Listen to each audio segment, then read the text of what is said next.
Bien, estamos de vuelta. Gracias por mantenerse atentos al programa. Tenemos con nosotros en este momento a Roberto Santana, que es el director de la Oficina Nacional de Apoyo a la Reforma Penitenciaria, y a Juan Dionisio Restituyo, que es el coordinador. Buenos días, bienvenidos. Buenos días, agradecidos. ¿Cómo vamos? Vamos bien. ¿Seguro? Sí. Bueno, yo creo que a estas alturas, después de que Roberto decidió quitarse y volver, ¿verdad? Yo creo que ya ha pasado un tiempo como para que evaluemos qué es lo que ha pasado, cómo ha ido el proceso.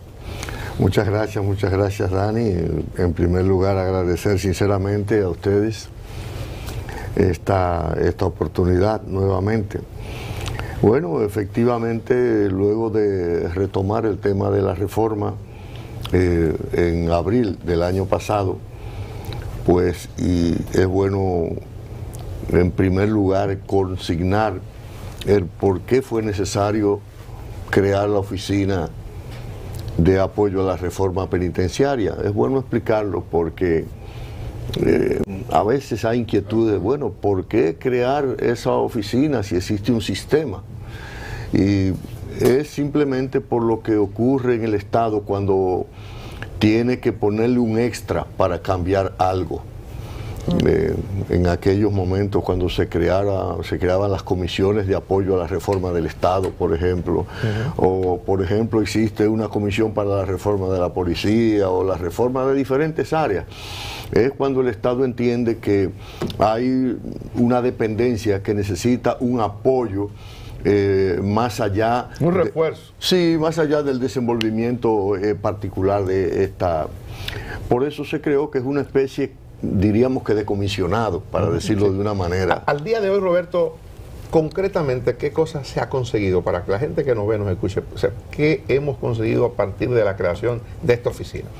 En primer lugar, la creación de una estrategia integrada por planes, una guía estratégica para la reforma integrada por diferentes tipos de planes, un plan constructivo. Ese plan constructivo logró concretar 26 nuevas prisiones o establecimientos penitenciarios, 26 no en adición a los que hay, sino una parte para sustituir los que no funcionan actualmente, entre ellos 19 del ejército que están en fortaleza del ejército y de la policía.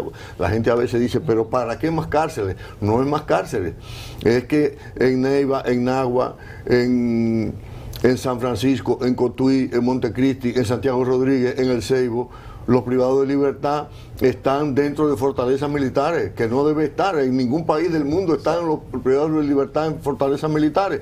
Y hay provincias que no tienen prisión, nunca han tenido, por ejemplo... La gente dirá, es que ahí no se comete delito.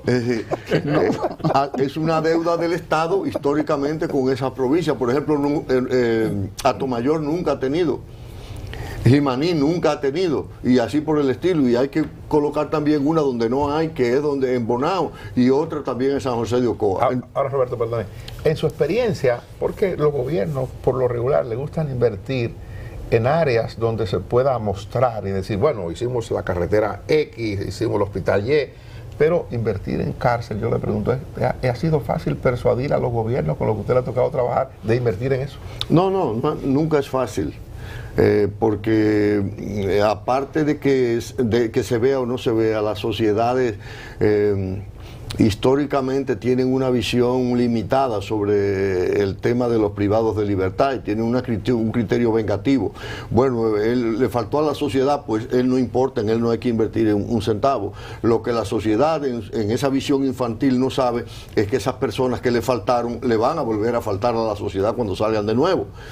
Entonces, bueno, pero quería concretar simplemente que aparte del plan constructivo para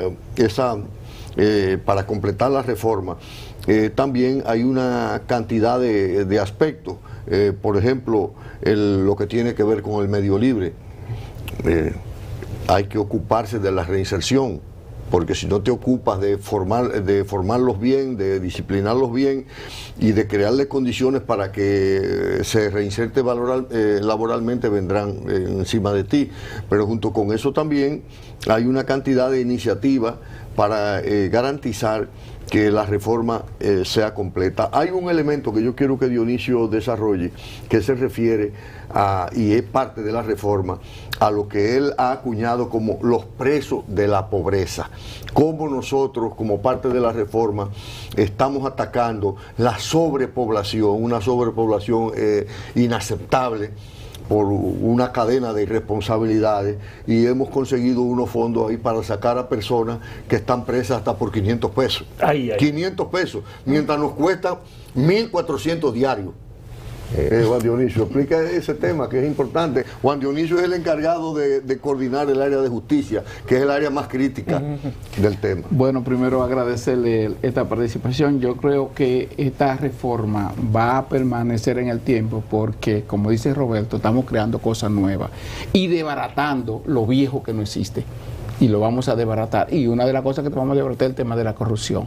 Es decir, la corrupción penitenciaria que se da fundamentalmente en las 19 establecimientos, 7 de la policía y 12 del ejército. Ahí nosotros, por ejemplo, tenemos 339 internos que están presos con medida de cohesión de 500 a 20.000 pesos. Eso significa que el Estado invierte 15 millones de pesos mensualmente en esos 349. Y esos 49 pueden ser juzgados en libertad con 3.261.000 pesos. El Estado está en disposición de eso. Ya tenemos ese fondo que le hemos llamado un fondo de libertad para los presos de la pobreza. Ese fondo lo pone el Estado, lo puede poner el Estado. Sí, sí, lo puede poner el Estado. Porque y le sale más económico. Claro, muchas veces más económico. Claro. Además, ese fondo se deposita en el Banco Agrícola y entonces van a seguir para otros internos. Pero que es un fondo revolvente. Exactamente. Ese dinero vuelve. Pero nosotros le vamos a sacar este tema de la sobrepoblación porque nosotros tenemos en este momento 25.000 internos. Y tenemos espacio para 15.200. 15.200. 15.200. Así que casi el doble. Entonces, ¿cuáles son las zonas que tienen, o sea, las cárceles que tienen, están más sobrepobladas? Bueno, está La Victoria, está, por ejemplo, Baní, el 15 de Asua, el 15 de Asua, La Vega, Nagua, tenemos La Vega, por ejemplo, Roberto decía, en Monseñor Noel no tenemos prisión, pero tenemos 508 personas que están privados de libertad, que son de Monseñor Noel, que están en La Vega y que están en Cotuí. Entonces, por eso es necesario tener una cosa ahí. Entonces, esa sobrepoblación, nosotros le vamos a sacar 4.000 al sistema. Perdóneme. ¿Cómo se coordina? Porque hay un tema que quizás tiene que ver con todo esto, y es las dificultades que tiene el privado de libertad por diferentes motivos para poderse presentar a las audiencias cuando son citados, o la logística que tiene el sistema para poder llevar a esa cantidad de personas que tienen que llevarlo al Palacio de Justicia, a los tribunales, para que le conozcan audiencia. ¿Qué pasa con eso? ¿Cómo se maneja eso? ¿Cómo se coordina? Ese es un tema que esta reforma va a resolverlo. Por ejemplo, en La Parra, Roberto, en el nuevo diseño que se hizo de La Parra va a haber un tribunal. ¿Entiendes? En la misma Parra. Ese es un tema porque además tú sabes que se da mucha mafia. Es decir, en este sistema los presos, cada preso tiene un valor económico, y cuando tú trasladas a un preso a una audiencia, muchas veces no lo trasladan porque el preso no ha pagado, o porque no está la guagua, o porque el abogado no quiere que vaya a la audiencia, o porque el fiscal no tiene el caso preparado, y entonces se hablan, no me lo traiga hoy, aunque tiene la audiencia, porque el fiscal todavía le faltan elementos para el caso, y se da ese caso, o el abogado... Que quizá el preso tenga que pagarle al que lo moviliza para que lo lleve. Pero no solamente eso, hemos visto caminando en el Palacio de Justicia un preso esposado y un policía atrás, a pie, caminando. Es decir, para que ustedes vean, es todo un tema que es toda esta situación que tiene el tema penitenciario. Perdón, Juan Luis, esto que plantea ese plan para descongestionar las cárceles con ese procedimiento, ¿hay necesidad de que tenga aprobación de algún estamento del sistema? O sea, el Ministerio Público, los jueces? ¿Cómo puede operar? Bueno, ahí vamos. Es decir, para que el tema funcione, el tema penitenciario funcione, cada instancia tiene que jugar su papel. Vamos a ver, el tema de la mora judicial, que es lo que ustedes acaban de hablar ahora mismo. Hay muchos componentes, un componente al que se refiere Juan Dionisio. Si hay una corrupción dentro del establecimiento penitenciario, es difícil que aparezca el privado de libertad para llevarlo a la justicia, porque no dio el dinero, por tal cosa. Pero hay un sistema que se supone que debe de proveer transporte, choferes, seguridad.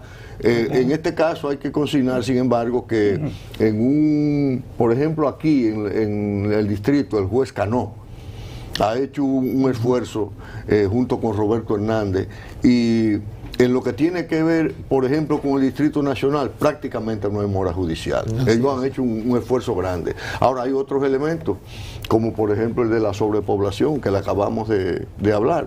Ahora mismo, bueno, ¿cómo va a funcionar el sistema adecuadamente si en los establecimientos tenemos 10.000 personas que no tienen cama para dormir? ¿Quiénes son los responsables de eso? Bueno, el sistema de justicia dice que el fiscal acusa, que el fiscal persigue, que el fiscal recomienda y que el juez absuelve o condena. Bueno, si el fiscal de las 7 medidas de coerción presente periódicamente, garantía económica, quédese en su casa, no salga del país, y la última, que es privación de libertad, si el fiscal únicamente pide privación de libertad y el juez, que nunca quiere pelear con el fiscal, lo que hace, es decir, lo que hace es replicar lo mismo, es decir, estar de acuerdo con él. Pregunto, ¿cómo se va a resolver el tema de la reforma si una parte del sistema no tiene una conciencia en cuanto a que el sistema debe de funcionar de acuerdo con la ley? Porque ellos dicen que ningún fiscal ni ningún juez lo sancionan por meter preso, pero por soltar sí. Estoy correcto. Eso es lo correcto. Y tenemos una taza de café. Y tenemos el 64%, que es una vergüenza en todo el continente, el 64% de los presos preventivos. 64%. El 64%. Y el 65% es sobre la población. Nosotros, por ejemplo, tenemos 4.000 internos que están durmiendo en el piso, están durmiendo en los baños. Y esa gente que cometieron un daño a la sociedad, porque lo que nosotros también es un tema de seguridad nacional, es decir, casi entre un 40% de los delitos se cometen desde la cárcel, sobre todo el tema de sicariato. Entonces, cuando nosotros reformamos... Hasta sicariato a crédito, dile. Sí, no, te matan fiado, sí, mátame y pago después. Y la gente se ríe, es cualquier cosa. La gente se ríe, pero eso no es cualquier cosa, pero también tenemos otro tema. Es el tema de la juventud. El 31% de los casos que están conociendo la justicia es homicidio, y los homicidios están cometiendo jóvenes menores de 24 años, 87%, menores de 24 años. No, hay otro detalle, señores, y es que un sistema no puede estar dirigido por 3 o 4 instituciones a la vez. Una parte la policía, otra parte el ejército, otra parte la procuraduría, o sea, por favor. Sí. Entonces ahí es donde viene este planteo que hace Juan Dionisio. Vamos a sacar eso de ahí, además que el mismo que persigue no puede ser el que rehabilita, y vamos a crear una entidad. Alguien puede decir, no, porque vamos a gastar más dinero. No, es que ese mismo dinero y esa misma institución saquémoslo de ahí y pongamos a funcionar un Ministerio de Justicia. Profesor. Donde de manera independiente eso funcione, donde no dependa de los fiscales.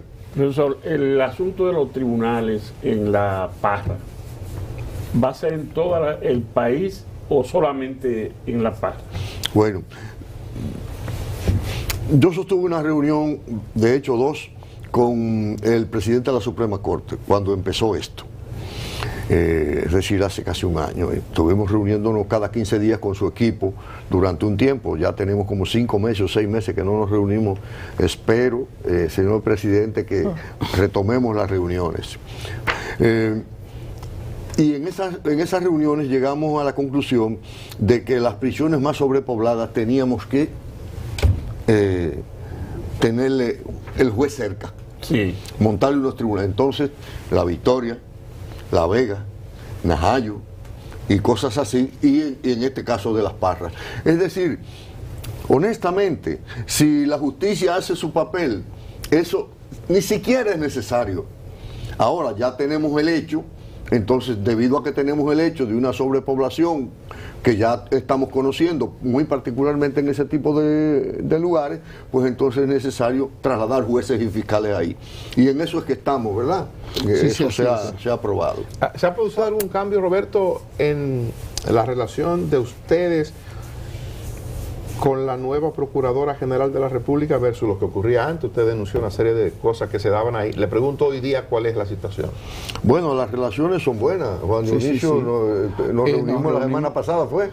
¿Verdad, Juan Ella Dionisio? está muy dispuesta porque además ella ha hecho conciencia porque para que esta reforma sea duradera en el tiempo, porque ya se inició uno en el 2005 que inició Roberto y ha empezado a deteriorarse. Entonces, uno de los compromisos que tenemos para hacer esta reforma y que dure en el tiempo es la creación del Ministerio de Justicia, porque el Ministerio de Justicia va a crear todo un sistema y va a sacar de la Procuraduría todo el tema penitenciario. Eso ha estado pendiente Y desde, ella está de- desde el y gobierno ella pasado. del está de presidente acuerdo. Abinader. Además se va a crear un viceministerio de asuntos penitenciarios, un viceministerio de derechos humanos y un instituto con carácter universitario para la formación de los agentes penitenciarios. Porque, por ejemplo, en el nuevo sistema nosotros no necesitamos bloqueadores, no vamos a tener bloqueadores, porque los 4.000 que vamos a sacarle al nuevo sistema que está de la sobrepoblación que vamos este año, le vamos a sacar 4.000, ahí no vamos nadie va a tener celulares. Porque los ilícitos no Porque entran los solos. celulares los no van ilícitos solos. lo entra el personal. Exactamente. No es bloqueador lo que hay que poner, es personal decente y honesto lo que hay que Porque poner. los celulares no entran solos a la cárcel, los presos salen a buscar. Y si el personal no es honesto, no importa el bloqueador que tú pongas. Exacto, ¿entiendes? Lo de Entonces, acuerdo. ese es uno de los temas de la corrupción que nosotros vamos a saber. Por eso la importancia de la aprobación de parte del Congreso del Ministerio de Justicia, porque el Ministerio va a crear no solamente un sistema, sino que va a garantizar que los que entran dañados al sistema, que cometieron un hecho en la sociedad, de ahí salgan sanos. Porque la reinserción social es obligatoria, no es una opción. El trabajo y la educación en este sistema no es una opción, es una obligación. Es una obligación. De hecho, ya nosotros tenemos 98 trabajando en La Parra, interno. 98 que Que están. son de otros lugares, lo estamos llevando a trabajar, acondicionando el lugar. Monteplata y San Pedro. Tiene que trabajar. Pero Roberto ya tiene un acuerdo con el Ejército y la EGI y tenemos más de 100 para reforestar toda la cuenca hidrográfica del país con internos, con presos. El presupuesto, todo lo que usted ha mencionado se hace con la mayor parte de lo que ustedes han dicho, para no decir 100%, se hace con dinero. Del presupuesto, ¿de dónde saldrá y cuál es la fecha que se tiene para culminar con ese proceso de reforma? En la parte de infraestructura hemos puesto diciembre del 27. He tratado de no deslizarme al 28 porque el 28 huele a campaña electoral. Todo lo que se hace, el gobierno, el contrario, dice que lo está haciendo por elecciones. Entonces tenemos previsto concluir a diciembre del 27, y en lo que tiene que ver con el presupuesto fue negociado con el presidente lo acogió. Digo fue negociado porque tenemos 300 y tantos de voluntarios de todas las provincias, o de muchas provincias, trabajando en esto, que ni son dirigentes principales de partidos políticos ni son funcionarios, y hay que cumplirnos, hablando claramente. Pues el presidente estuvo de acuerdo en ejecutar un presupuesto, en asignar un presupuesto plurianual. Lo habló con Jochi Vicente, que no es cualquier cosa, ¿verdad? Correctamente. Y está aprobado el presupuesto, que incluye la conclusión de 4 establecimientos penitenciarios este año. De hecho, dentro de unos 60 días está listo ya la primera fase de Las Parras, con capacidad para 2.400. Entre octubre y diciembre de este año entregamos uno para 900 en San Juan, otro para 574 en Higüey. Y eso es en base a, es decir, el presupuesto está ahí, está aprobado plurianual para garantizar la conclusión de la reforma. Y el de Barahona también, vamos. Y el de Barahona, verdaderamente. Ahora bien, señores, este año. No puedo dejar de preguntarle a ustedes qué saben de la cárcel esta allá en San Juan, en Pedro Corto.